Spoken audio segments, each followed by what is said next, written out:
Right through remote parts of Australia, there are tracks like these, outback tracks. Often they're dusty and corrugated. Sometimes they're really rough and sometimes they're downright impassable in the wet. These tracks link up the little towns out here, little communities of people still forging a living out in this rough country. What those little communities have in common more often than not is a little pub. And it's not your average pub.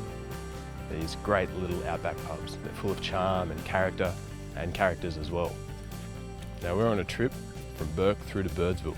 We're going to be visiting a lot of these pubs along the way, showing you why this is such a great little trip and why it's so uniquely Australian. So come along as we visit these pubs in outback Australia.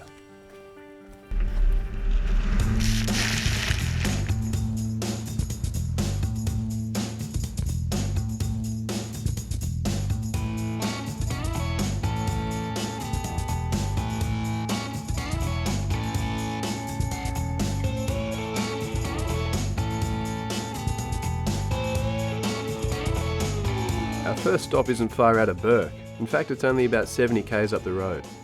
It's the Warrego Hotel in the sleepy little outback hamlet of Fords Bridge. The Warrego Hotel here at Fords Bridge was built back in 1913, so 103 years ago, which is pretty impressive. It's made out of red mud brick, the same stuff that you'd get out of the ground around here. And it's actually the only pub still standing in Australia that's made out of this stuff. That's pretty cool, eh?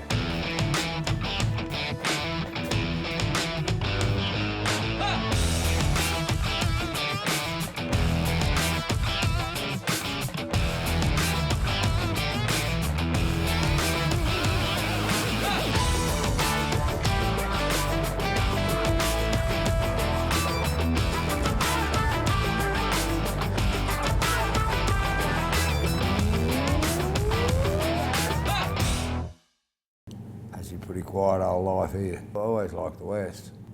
Before I bought this, well, I used to work in the West a lot. There was no new thing for me to come West. Well, I think it was more of like a drive, and when we used to drive bullocks down from the north. It was all stock routes through here. It was a big driving camp, really. Well, the next big day is in September 17th, Slim Dusty Day. Slim Dusty all day. It's a tribute to Slim. I get a couple of hundred here. Yeah. Fires going out the back, camp ovens. Yeah. Only 6.5 years, me. No, I've got another 20 to be a local. Yeah. 30 years you've got to be here. I've got a bit better than 20. So they're all good people. Good country people, that's all country people are. The further west you go, the better the people, I reckon. After chatting with Peter at the Warrego, we went into catch-up mode. The convoy had already pushed ahead, eager to make its way to Hungerford and bunk down for the night. With the sun hastily retreating below the horizon, we plodded our way along the long straights and winding corners towards the Queensland border. In what became probably the most legendary literary trek of Australian history, city-based poet and writer Henry Lawson made the massive trek from Bourke, the gateway of the outback, all the way to Hungerford on the same tracks that we're driving today. Back in 1892, Lawson actually made the walk all the way from Bourke through to Hungerford. It took him about 3 weeks. It's a pretty decent way. You see, his boss actually gave him a £5 note and a train ticket to Bourke and told him to go out and experience the real outback Australia. And he made that walk, going through Fords Bridge and all the way through to Hungerford. And he wasn't that impressed with what he saw. It's a pretty rough country out here, and he told it how it was. You can fortunately do it a lot easier than Lawson did back then. The 150 odd kilometres, depending on conditions, takes somewhere around 2 hours. Don't forget to take a little bit of air out of your tyres for the dirt, for performance and comfort. And of course, keep a keen eye out for wildlife, especially around sunset. When he travelled through from Bourke, Lawson came across Fords Bridge, but he didn't mention it much in his writing. He described the Warrego River as a dusty gutter with a streak of water like dirty milk.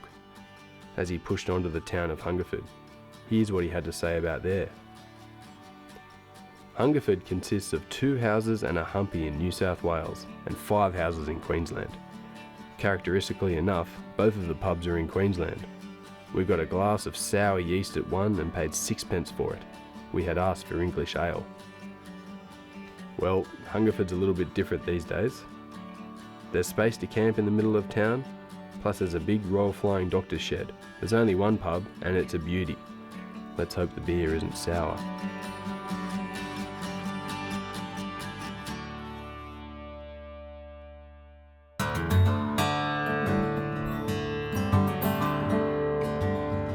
Straddling the Queensland-New South Wales border, with the famous dingo fence just down the road, Hungerford's Royal Mail Hotel is an incredible old building.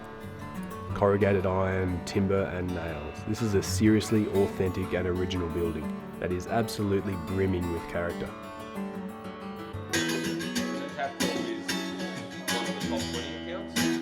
Also on the way out to Birdsville in the Big Red Bash was a big convoy of Amarok drivers, and the pub had a great atmosphere.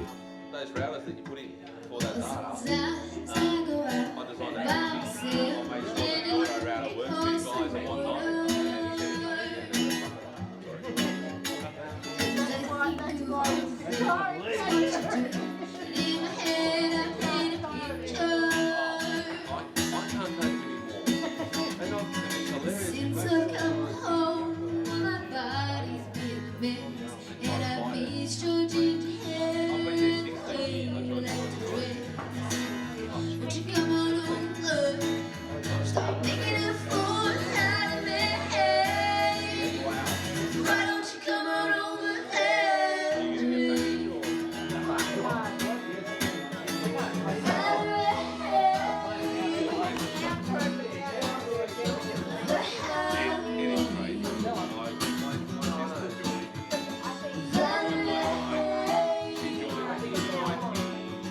We caught up with Graham in the morning when he wasn't so busy. We've had the hotel 5.5 years now, and that's, I've been out here actually in that since 2011, and that's so yeah, good 5 years here. I think someone was saying it's one of the last original Cobb and Co pubs in the country. Yeah. It's held up and that, like, no fires, that's touch wood. Like insurance won't insure you, so you don't want a fire. The peace and that, like, no traffic lights is probably the biggest thing. Yeah. And that, like, you know, when you really think of it, people in the city spend 10% of their life sitting at traffic lights and that, and that's not very wise. Yeah. Paru is the most flooded river in the country, and that, like, most rivers will be up and down in a few days or something. This one comes up and that, and we're under flood mode and that for, you know, weeks and that, sometimes months, and that. I think it was December 2011 to April 2012, and that it was over down here for the 4 months.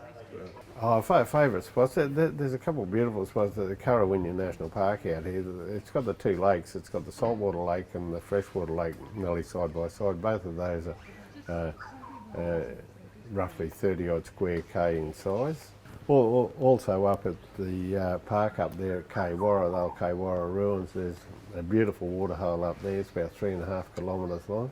It's the most majestic place you'd ever wish to go camping, actually, and that it's, like, you know, we're a couple of 100 K from both the major places like Bourke and also Cunnamulla.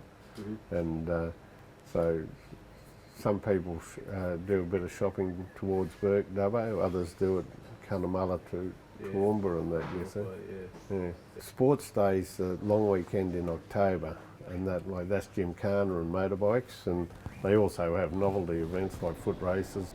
Every second year biannually, and that we have the field day, and most of the money raised there goes to Flying Doctor, and that, like, as you see, the 2011 field day in there for a small place here raised $16,000, and that, and, like, that's a massive effort, and that for the Progress Association. Absolutely. And that get that type of money out of a small paddock like this. Yeah. We're right on the border, mate, and that, like put that fence up there. Anyone would think Donald Trump was here and that to keep the Mexicans out.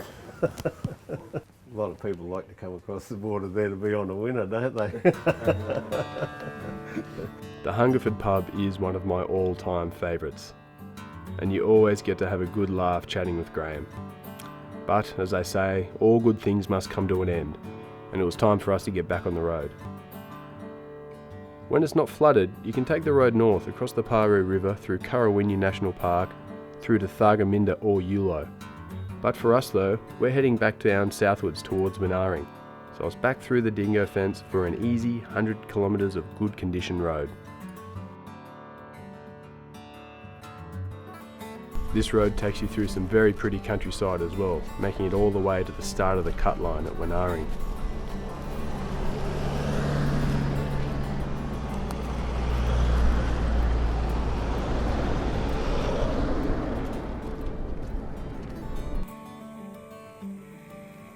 Wenaring is a great little place to stop, with a well-stocked general store and a really nice little Outback pub as well.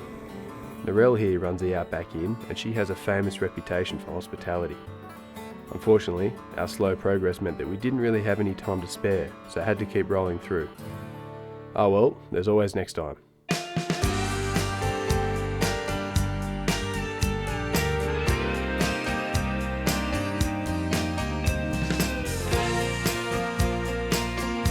Onwards we drove, along the cut line, which is a very straight piece of road, which is also one which is most affected by rain out here.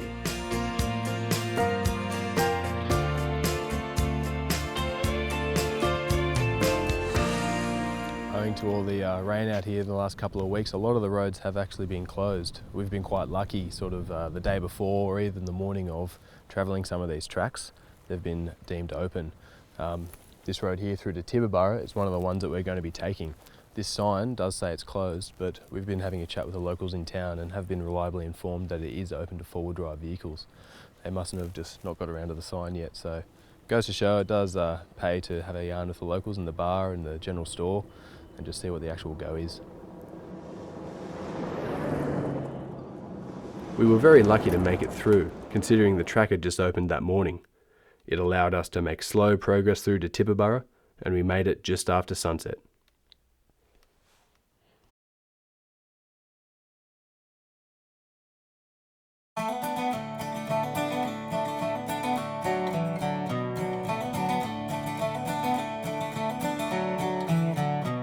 Tibooburra is, in my mind, a quintessential outback town. It's got a wide, meandering main street with a few quiet shops, a handful of service stations and 2 pubs. Like so many other towns in Australia, Tibooburra owes its origin to the discovery of gold in the area. Tibooburra means heap of boulders from the many huge granite outcrops that surround the town. Nowadays, along with sheep farming, it's all about tourism. National Parks is one of the big employers in town, and most of the town income rolls in on 4 and 2 wheels, being traded for fuel, hospitality and supplies. And the family hotel has some incredible artworks adorning the walls. Artists like Clifton Pugh and Russell Drysdale have all left their marks upon the walls, making this place a very unique pub indeed.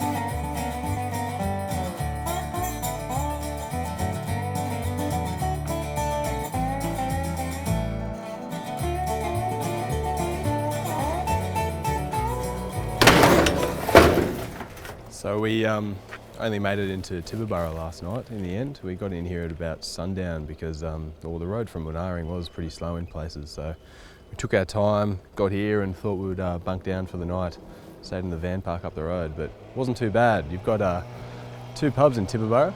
You've got the 2-story over here and the family here, and they're both really good pubs. We ended up having dinner over here and a couple of drinks there later. So it worked out all right. We'll be back on the road for a half early start and hopefully mow down some more Ks.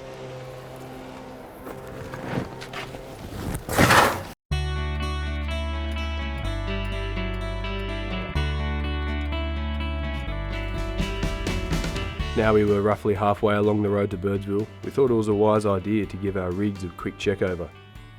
Cal had some problems with the Club 4x4 Patrol's auxiliary battery, so a quick bit of diagnosis with the multimeter and some fresh terminals crimped up, it was all fixed.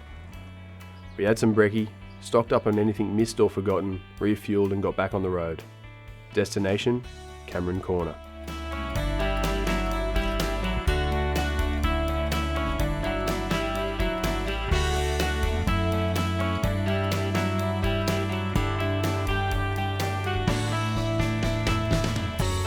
The road from Tibooburra to Cameron Corner takes you through the huge and enveloping Sturt National Park, which is a gigantic 3,250 square kilometres in size.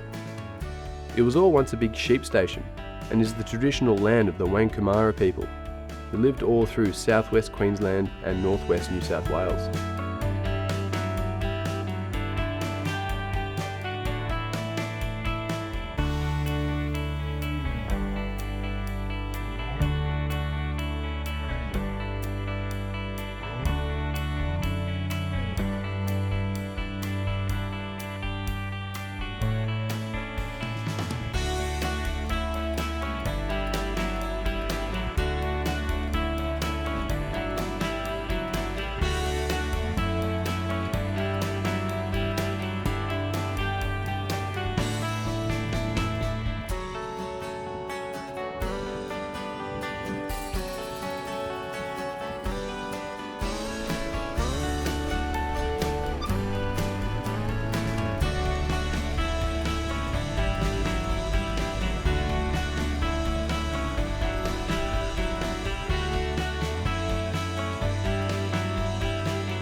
Our procession once again makes its way through the dingo fence, this time at Cameron Corner. A great little establishment nestled amongst the soft rises of sandhills, the Cameron Corner store is something like an oasis in the desert. They generate all their own electricity here, truck all of their food in and supplies from town, and pipe water in for kilometres away.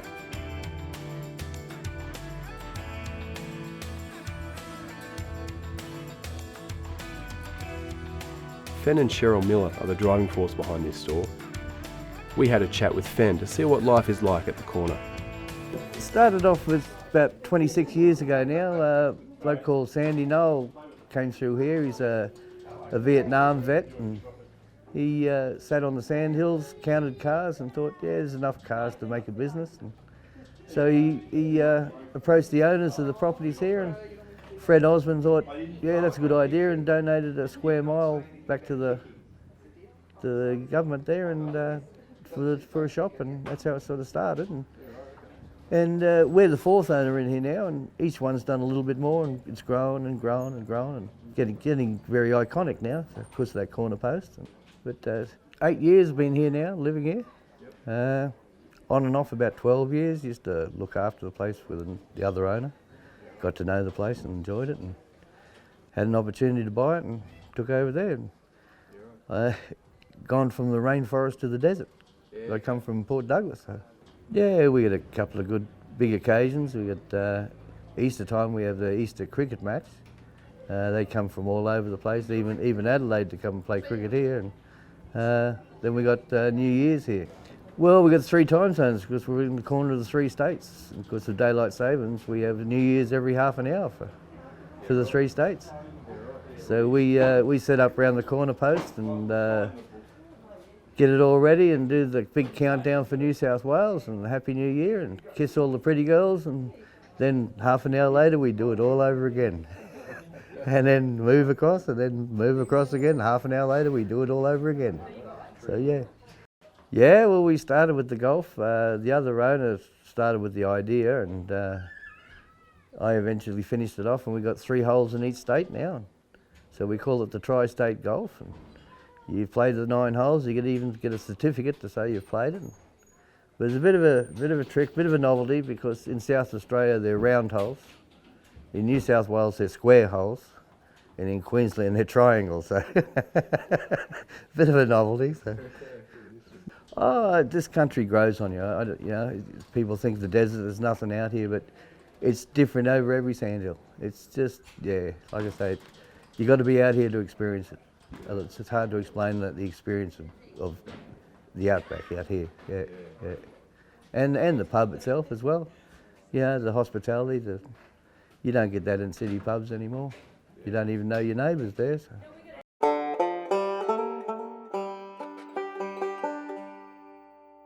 Of course, one of the must-do things is to head over to the corner post at Cameron Corner. Sitting right at the very corner of South Australia, Queensland and New South Wales, it's one of the reasons why visiting this place is so special.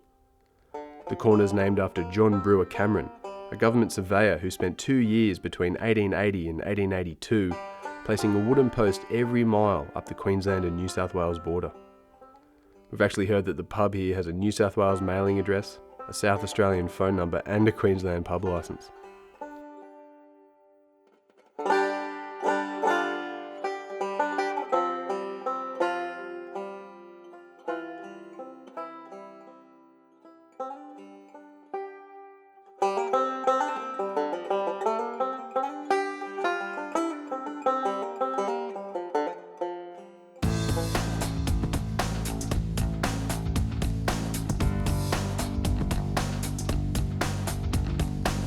We head off from the corner, tracking further west before turning north towards Inaminka.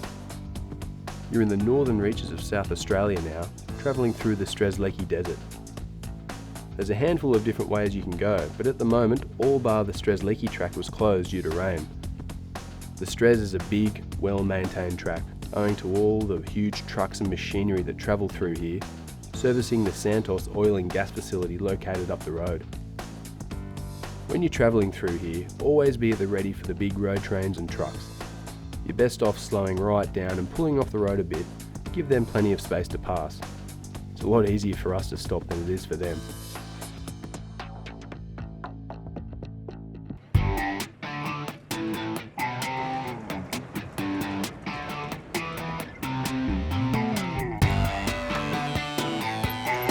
The convoy arrived at Inaminka, pitching camp down by the Cooper Creek at the town common. The Inaminka Hotel is just up the road, but for now we prefer to set up camp, get a nice little campfire going and enjoy the ambience of this green, pretty common. Michelle and I are in a rooftop tent on the Defender, but I have to say we were a little envious of Shane and Annette's Cub Drover. It's a nicely made Australian manufactured camper trailer, which looks to be very comfortable.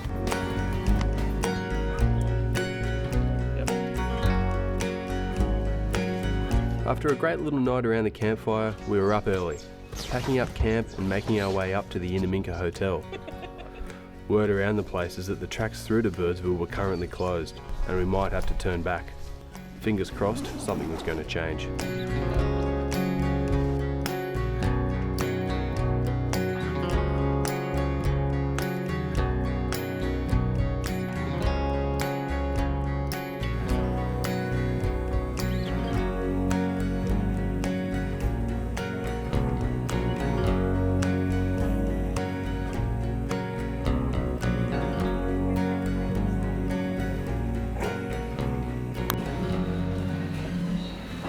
So we're in at Inaminka Hotel this morning. It's a little bit early for a beer, seeing as it's around 9 o'clock and I'm not a shift worker, so instead have a coffee, have a chat and have a look at the pub, and I can actually find out about what the roads are doing this morning, because a lot of the roads around here are very low lying and it's going to be pretty hard to get through to Birdsville. So I'm going to have a chat with the people here, find out what the go is and then go from there. Even though she was flat out making coffees and fielding lots of nervous questions, I managed to speak to Nichelle, the manager here at the Inaminka Hotel, about what the situation really was with the roads. So here we are at Inaminka. Yes. So there's a few options to get through to Birdsville. There are a few options, yep. Yeah. So you've got up the Cordillo Road, which is up the middle. Yep. But at the present moment, Cordillo's been closed for well over a month. Over a month? Over a month, yeah. We had a fair bit of rain back early May, and the road's been closed since then. Wow. There's low-lying creeks that get flooded, washed out. Quite easily. So, yeah, so that's not usable. Off the cards for a while? Most certainly. Then you've got Walker's Crossing to head to Birdsville, but unfortunately, again, with the rains that we've had last month, it has continued to stay closed. Yep, okay. Then the next step would be back out Queensland Road up the Arrowbury, but at the present moment that is still closed. We're waiting on to hear from the Shires on if the bottom end can open. Okay. Okay, so we might be just waiting here for Might have to wait for a couple more hours and see what happens. The other option then is straight out the Queensland Road out to the T intersection and head towards Eromanga. Okay. So that's heading out past Nappamerri, Yep. past the Arrowbury turn-off, which can't be taken at the present moment, and out the Adventure Way. Okie doke. Touch and go at the moment. It is just a bit for everybody. Yeah, a bit anxious, but I'm sure they'll get there and enjoy it at the end of the day. The report is through and we're very lucky. Seems like the four-wheel drive gods are with us this time. The conditions are a little treacherous at times on these rain-sodden tracks.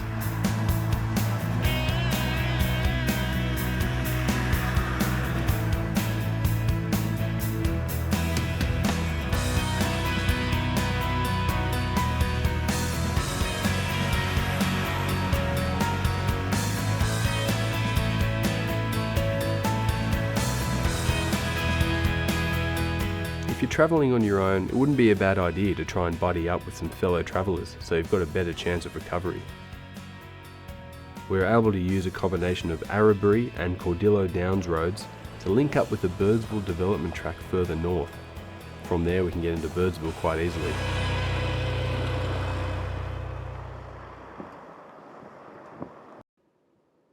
Conditions of the road were pretty bad through here, so with a late departure from Inaminka combining with slow progress along the roads, we ended up making camp along the way. Luckily, there is an awesome campsite at Cadelga Ruins, not far off the track. Don't worry, you won't miss it, it's pretty obvious. There's some flat areas for camping, room for big groups, a little bit of water nearby, and even some firewood if you're lucky. And of course, don't forget to have a little bit of a look through the ruins. It's pretty fascinating. It gives you a little bit of a glimpse into what life would have been like here back in the pioneering days. And let me tell you, it would have been a lot harder than we have it now.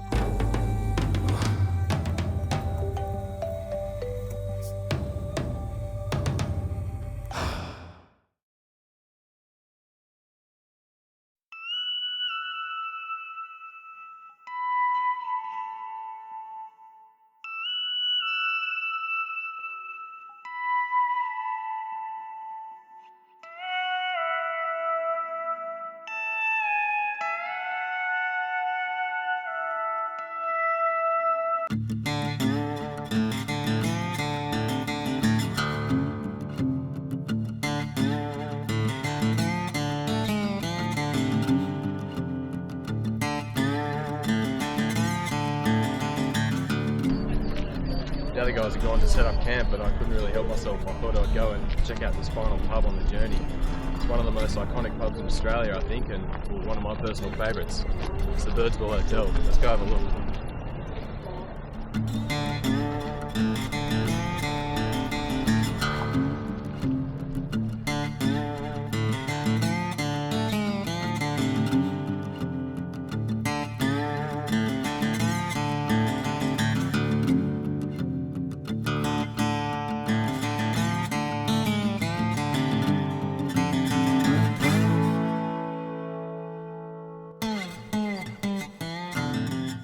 Pubs don't get much more iconic than the Birdsville Hotel, and with the Big Red Bash in town, this place is absolutely pumping. We managed to drag the manager, Ben, away from the bar for a few minutes to tell us what life is like at Birdsville and behind the bar at the Birdsville Hotel. G'day, so my name's Ben and look after operations here at Birdsville Hotel and also down at Inaminka Hotel, all part of the same company. Basically called upon between the two hotels depending on what events are running and where they're at. Obviously with the Big Red Bash in town, we've got a few staff here from Inaminka as well to help out between the two pubs, especially now that it's held here and not out at Big Red. It's a harsh environment out here, you know, especially with the summer. So we're flat, absolutely flat strapped during the tourist season, and then we go into the summer, which is a lot quieter. But then we have the environment to deal with heat, which can cause problems with mechanical breakdowns and fridges and all that type of stuff. So, but that is very rewarding because we don't have a lot of people out here to help us, assist us to fix things. So, sometimes even YouTubing something to learn how to fix something up or make an adjustment on something, and you pull it off, and it's a rewarding feeling, Average day behind the bar in a season varies quite a lot. We've got a huge range of customer base, so we do get a lot of bus tours and stuff through here, off-road buses, so it's an older customer dynamic. And then obviously with the Simpson Desert being a huge draw card for tourism in the area, family-based customers, and then a lot of younger couples and singles that have taken the Desert Challenge on. When they do get to the bar, it's always exciting. It doesn't matter for our bar staff; they could have been, working all day, and it's still exciting for them because people walk in and they've ticked that bucket list off. They've crossed the desert, they've made it to the Birdsville Hotel, they've made it up Big Red. Motorbike riders are quite funny. They'll pull up and often walk into our front bar and just lay flat on their back on the slate floor, just to try and straighten their spines out. I think it's more the case, but. Yeah, as far as bar work goes, our staff really enjoy it because everyone's got a story, everyone's on a journey. Yeah, actually, with a lot of road closures around the area, so there was a lot of people quite nervous. We joined up on some Facebook groups of people travelling out to the Big Red Bash. We could see that there was a lot of concern over road closures. As far as we're concerned, if people couldn't get here, then the bash would be delayed. So. It would happen when it happened and people wouldn't miss out. As far as stock goes, we were prepared for it to be out at Big Red, obviously. But we were very lucky in the fact that when we found out, I think which was about 4 or 5 days before the bash, we found out it was being moved to town. Our supply truck was stuck in Adelaide, so we were able to top up on extra alcohol and extra food. And so we won't run out, knock on wood. I have crossed the desert quite a few times now. It's something that even Big Red, for example, no matter how many times you go across it, living here, sometimes you can go out there twice a week and drive up and just park on top and watch sunset and stuff like that and take new staff out to see it. It's something that I've always said to people, the very first time I went up Big Red, I was quite a lot younger than what I am now. To this day, I still get the same level of excitement and adrenaline. When you go up the western face of Big Red and you make it up first go, that doesn't change, and that's when you realise that the desert is a pretty special place, and it really does get in your blood.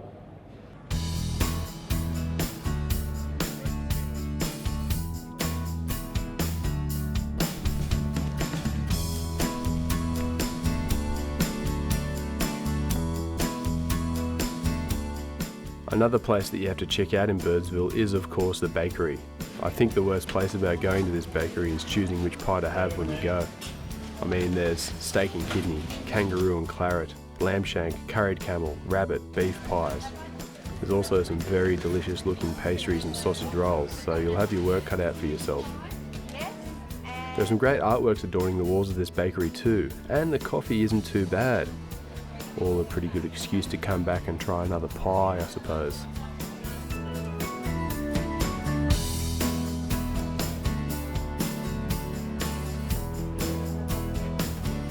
We caught up with Troy Casadei at the Birdsville Hotel after doing a private little performance for some disadvantaged kids. We had a chat with him about the bash and Outback pubs and why he thinks they're so special.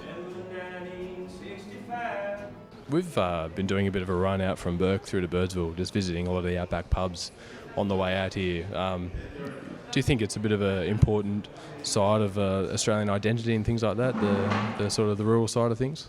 Yeah, look, I think it's important because I spend most of my work and career out through these areas, and not quite as remote as Birdsville. Geez, I love getting out here, but we're really, I think, pretty fortunate to get a chance to meet a lot of Australians in their natural inhabitants out here, like just really beautiful places, people who are dry and just love to have a yarn, and it really inspires me, actually. I really get quite inspired. All the songs you write about the country make sense when you climb that big red sand dune. You go, okay, this is what we're inspired about. It's lovely. You would have seen a few pubs in your time travelling around the place. Have you got any personal favourites that you remember quite well? Yeah, look, the Blue Heeler at Kainoona was pretty amazing. I think when I first went through there, I think I was about maybe 22 or something like that, and I was really thrilled to see Slim Dusty's name on the wall. And I thought, wow, I don't know. I'd never met Slim at 22. It took me a while to sort of get to know him. But when I saw that, I was pretty inspired. I thought that's a pretty amazing experience to go and walk in there and have a beer when you've been travelling all day. Then you see Slim's name on there. The king. He's the king.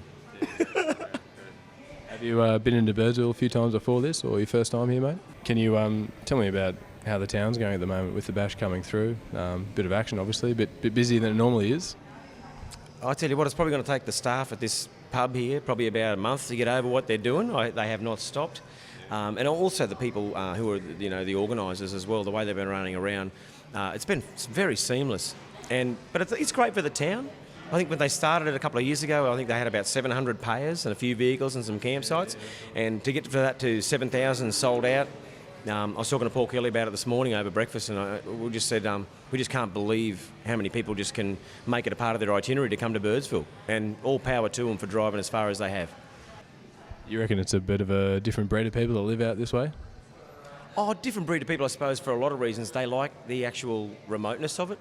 Not everyone could live out here because they like to have that social factor where they're gregarious, they want to get into town and mix up with people.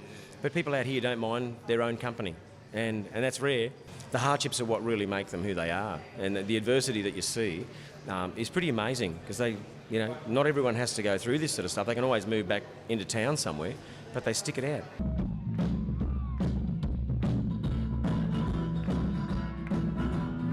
This was a really interesting year for the Big Red Bash. Firstly, it was sold out, with 7,000 tickets being very quickly snapped up by keen punters. There were some huge names performing as well, people like Jimmy Barnes, Troy Casadale, and my favourite, Paul Kelly. And because of all the rain out here, the event was actually moved into town, which did make for an awesome atmosphere. It was a bit of a shame to lose the backdrop of Big Red, definitely, but seeing the town buzzing so much was really incredible.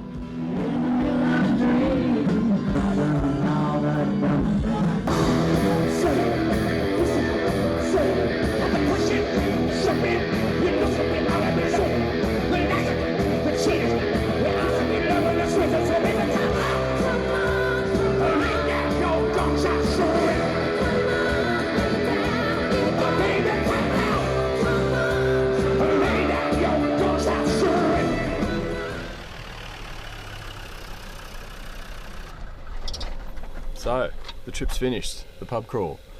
Everyone's headed off their separate ways, and driving back I've been thinking about, what makes this trip so special, and I've been thinking about the people a lot, there's a lot of nice tracks that you drive through, some really beautiful scenery, and of course these little pubs and towns are really, really cool, but it's the people that you get to meet, these characters that live out here. They've got lots of stories about hardship and struggle, and lots of stories about mateship and laughter as well, and they've got this sense of community, that you just don't really get in other places. And it's really them that make this trip so special, I think. I think the other great thing about this journey is the fact that once you get to Birdsville, the trip doesn't really finish. Sure, you can go straight home if you've got work to go to and things like that, but if you do have some spare time, when you think about it, up in the north you've got all of the Queensland Channel Country. To the south, the Birdsville Track, Unadada, Maree and all that stuff. And then finally, in the west, you've got the Simpson Desert. So, which way do you go? You choose.